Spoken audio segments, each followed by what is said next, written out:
Cuba, ¿no? En tema complicado, ¿no? Porque en términos reales, aunque los rusos en este caso acaban de anunciar el envío de 2 barcotanques de petróleo que deberían llegar teóricamente el lunes a La Habana. El problema está en cuánto tiempo pueden sostener este tipo de envíos, por un lado, y por otra parte, cuánto tiempo o en qué medida los Estados Unidos, el gobierno de Donald Trump, está dispuesto a permitir que el gobierno ruso se ría en sus barbas, por decirlo de esa manera. Sí.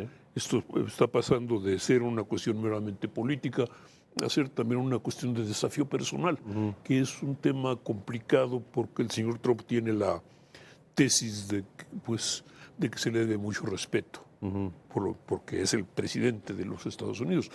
Pero la realidad es que en este momento Cuba, pese a todos los apoyos, los respaldos que varios gobiernos, el ruso, la ayuda que los países europeos, ayuda humanitaria de los países europeos y de México, pasa por una situación muy complicada. La realidad es que el gobierno cubano ha estado en conversaciones con el gobierno de Trump respecto al futuro de la isla. La realidad es que han hecho ofertas han hecho ofertas o han buscado acuerdos en torno a la posibilidad de inversiones externas en Cuba, de los cubanos que viven en el exterior, de empresas internacionales. Han hecho incluso la promesa o la propuesta de una liberalización política limitada, si lo quieres decir de esa manera, pero una cierta liberalización, incluyendo la liberación de algunos presos políticos. Pero todo pasa por la salida de Miguel Díaz-Canel. Pero todo hasta este momento pasa por la salida de Díaz-Canel, que es un presidente sui generis, es el primer jefe de gobierno de Cuba que nació ya en el periodo revolucionario. Él no nació nació en el 60 y algo, así que es un hombre relativamente joven. Y es un hombre educado, criado en la revolución o en lo que llaman la revolución cubana. Es un hombre que llegó a los más altos puestos del gobierno cubano en base a una carrera burocrática, ciertamente, pero carrera. Y es un hombre que evidentemente ha tenido o tiene la confianza de lo que queda o los que quedan de la institucionalidad revolucionaria de la familia Castro. O sea, no conoce otra cosa más que el régimen castrista. No conoce otra cosa. Ahora, el problema en este sentido es tú puedes acusar a Díaz-Canel de ser un burócrata, puedes acusarlo de ser un aparatchnik, como de un hombre del aparato, no lo puedes acusar de ser un delincuente o ser un narcotraficante.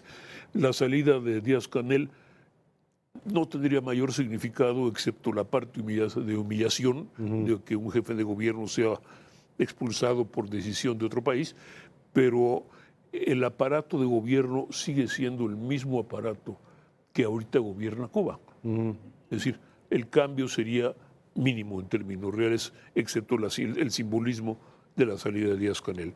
Y es ahí donde empiezan los problemas, porque es una solución que no es solo solución.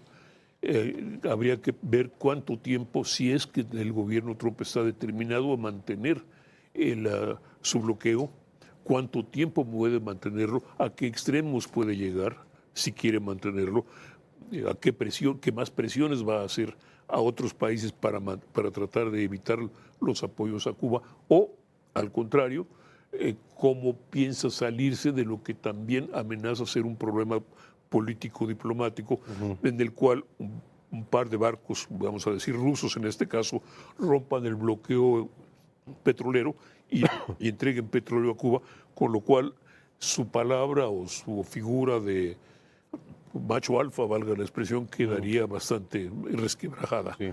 Eso es de un lado.